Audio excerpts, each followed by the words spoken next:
A graça e a paz do Senhor Jesus Cristo seja com você. Bem-vindo ao nosso estudo bíblico comigo, pastor Wendel Costa. E hoje nós estamos finalizando as obras mortas, né? A gente estudou diversas obras mortas listadas ali no livro de Gálatas, no capítulo 5, a partir do versículo 19. E hoje nós vamos concluir esse estudo dessa parte das obras mortas e vamos citar algumas coisas que estão em outras passagens bíblicas. E aí a gente vai finalizar esta parte. Então, confira aí, que Deus lhe abençoe.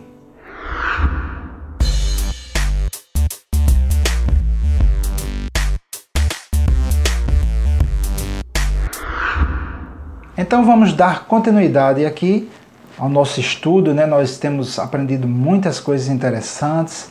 A gente aprendeu que quando você aceita o Senhor Jesus como seu Salvador, você não entra em uma nova religião. De fato, você se torna cidadão de um reino, o reino de Deus.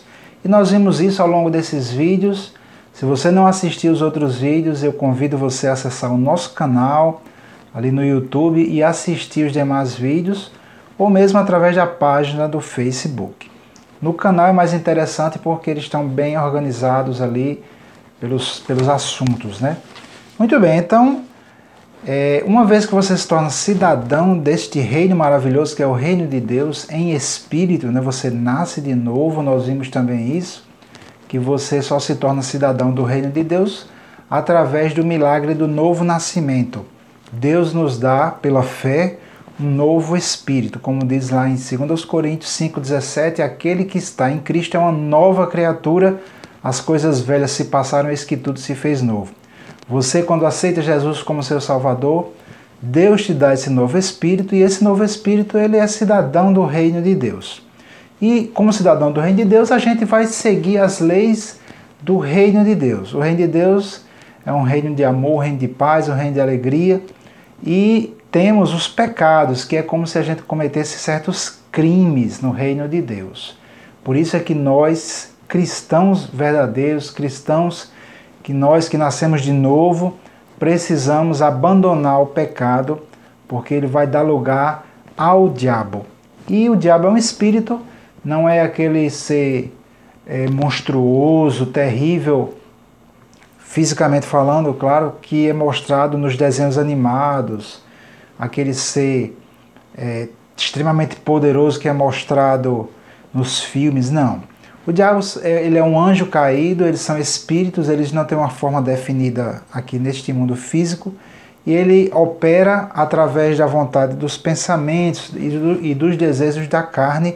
Tudo isso nós já falamos. Eu estou aqui fazendo esse fechamento hoje da listagem de obras mortas, ok? E não apenas no livro de Gálatas, a partir do versículo 19, né, capítulo 5, versículo 19, não apenas ali existem listas de pecados, mas existe isso também em outras partes da Bíblia.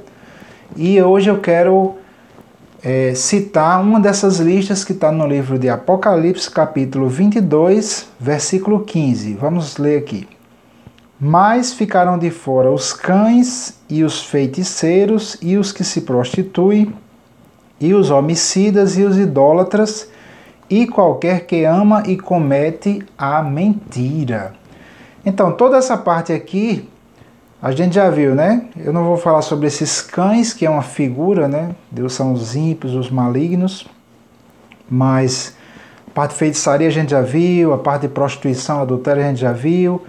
Homicídio, eu citei algumas vezes. Idolatria também, mas não falei sobre aquele que ama e comete a mentira. Muito bem, Jesus ele é a verdade. A palavra de Deus ela é a verdade. E quando você chega no reino de Deus, nós precisamos abandonar a mentira. Eu já pratiquei muita mentira, eu aprendi a mentir, e quando aceitei o Senhor Jesus Cristo, ainda tinha esse costume de praticar mentiras, né, quando era conveniente, mas fui gradativamente abandonando, deixando de dizer mentiras e engano e praticando a verdade, né? Pondo em prática sempre a verdade, porque Jesus é a verdade e o reino de Deus é um reino de verdade. Então, uma das coisas que aqui temos esta advertência é que aqueles que ficaram de fora, né? Ficaram de fora da onde? Aqui ele está falando do reino de Deus, está falando da cidade celestial, da Jerusalém celestial. E uma das coisas que vai fazer as pessoas ficarem de fora é mentira.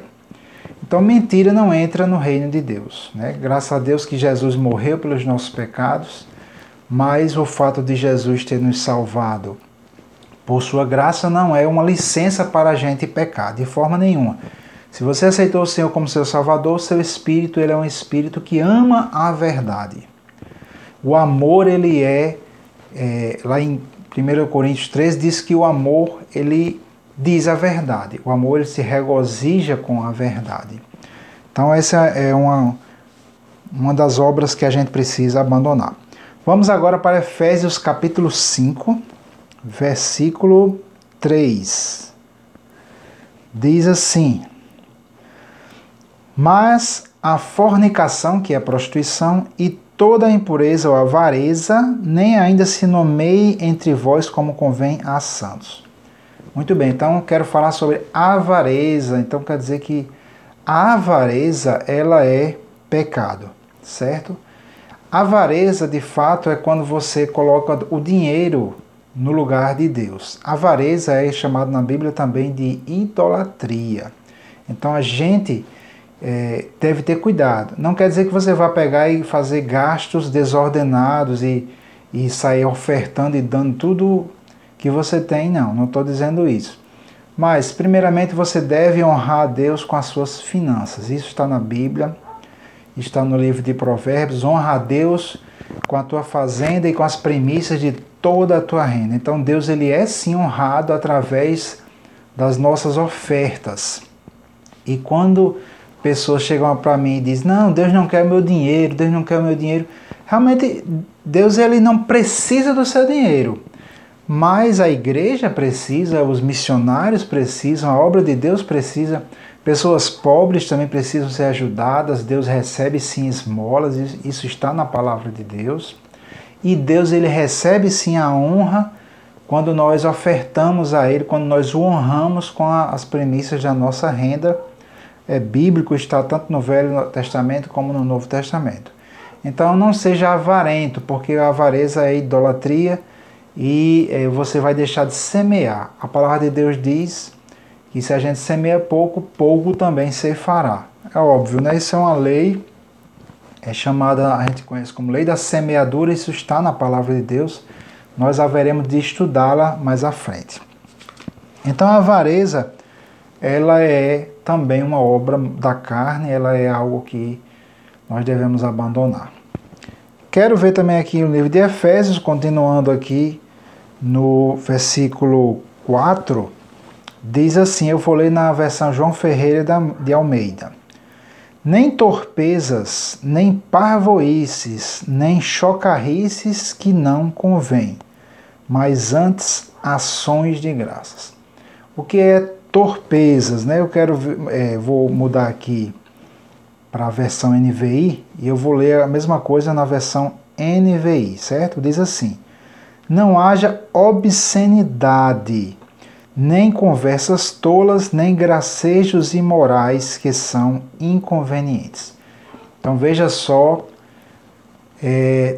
torpezas são obscenidades, certo? Então não é conveniente para um cristão viver falando coisas obscenas, como palavrões, coisas que têm imoralidade, são obscenidades, certo? Parvoices, como está lá na versão João Ferreira de Almeida, quer dizer tolices.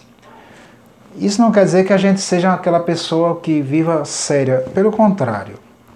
Você que assistiu o vídeo sobre bebedeira, eu mostrei que o Filho de Deus ele é uma pessoa feliz, é uma pessoa alegre, porque o reino de Deus ele é um reino de alegria.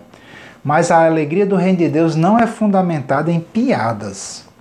Nós não nos alegramos porque a gente precisa de ficar fazendo o tempo todo piadinhas com tudo, com sarcasmo com tudo. Não, a alegria do reino de Deus ela é uma alegria que vem do próprio Deus.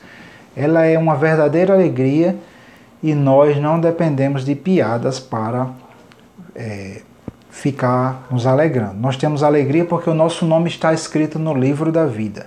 Nós temos alegria porque nós temos alegria dentro do nosso espírito. O nosso espírito, que é uma nova criatura, ele tem alegria em si mesmo, independentemente de qualquer outra coisa externa que nós precisamos assistir para nos alegrar, certo? Então, parvoíce, ou seja, tolices, piadas, essas coisas, elas muitas vezes são inconvenientes. Continuando aqui nessa passagem, ele fala também nem chocarrices. Às vezes as escrituras usam, dependendo da tradução, algumas palavras que a gente não entende o que é. Eu pelo menos não sabia o que era chocarrice. Achei que de alguma forma tinha alguma coisa a ver com chacota. E realmente, se a gente for examinar a palavra chocarrice, ela quer dizer fazer chacota. Então o que é chacota? É você ficar com brincadeiras importunas, menosprezando pessoas. Por exemplo, se alguém tem algum defeito físico, você ficar fazendo brincadeiras e chacotas com aquela pessoa por ter defeitos físicos, ou imitando a pessoa, enfim, chocarrices quer dizer realmente fazer chacota com as pessoas. E isso não convém a santos. E como diz aqui no versículo 5, diz: porque bem sabeis isto, que nenhum devasso, ou impuro, ou avarento, o qual é idólatra, tem herança no reino de Cristo e de Deus. Então, mais uma vez, este alerta que tem também no livro de Gálatas, no capítulo 5, falando sobre a herança, falando sobre o reino de Deus. O reino de Deus é um reino de amor e é um reino de respeito. Nós precisamos respeitar as pessoas. Como eu já falei, eu sou uma pessoa brincalhona, então muitas vezes já aconteceu de eu ultrapassar a barreira, de eu dizer coisas que eu percebi que talvez a pessoa não tenha gostado e eu tive de pedir perdão. Então, tudo tem seu equilíbrio, né, amado? Nem você deve ser sério demais a ponto de, sei lá, não sorrir, uma pessoa que não tem alegria, não brinca com ninguém, mas ao mesmo tempo a brincadeira não pode ter obscenidade, nem pode ser uma brincadeira onde você vai fazer chacota das outras pessoas, uma brincadeira onde você vai, porventura, ferir alguém. Não, isso não é conveniente para nós que somos cristãos. Mas podemos rir, podemos nos alegrar de forma pura e de forma que todos se alegrem juntos, e não alguns se alegrem e outros se entristeçam. Ok, amado? Então nós concluímos com isto a lista de obras mortas. Estudamos o livro de Gálatas no capítulo 5, aquela lista porque ela era a mais completa que temos, mas tem essas listas de pecados em outras passagens do Novo Testamento, e nós usamos aqui Apocalipse e usamos o livro de Efésios também. Então, amado, espero que você tenha gostado desse estudo das obras mortas. E nós vamos na próxima parte, a partir do próximo vídeo, vamos entender sobre o vazio no coração do homem e vamos entender o processo da santificação, que é muito importante. Então, que a graça do Senhor Jesus Cristo seja com o teu espírito. Amém. Senhor Jesus, aqui estou em tua presença.